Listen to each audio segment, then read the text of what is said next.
Hello everybody and welcome back for today's tech tip.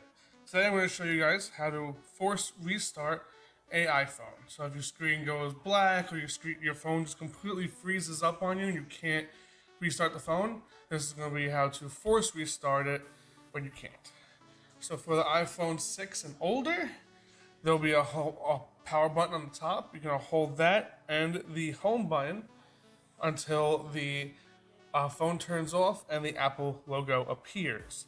Now, for the iPhone 7, you're going to hold the power button on the right side and the home button until the phone turns off and the Apple logo appears.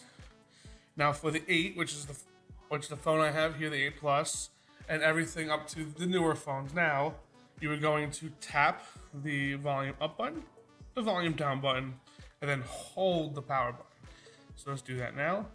Tap up down, hold the power button. And you're just gonna hold this until the phone turns off.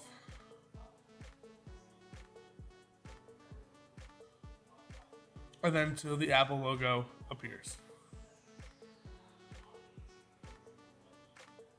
Release, let it restart. There you go. That's your tech tip for today. Don't forget to follow us on Facebook, Instagram, and YouTube. Thank you. Have a good day. Call Mr. Tech Bench.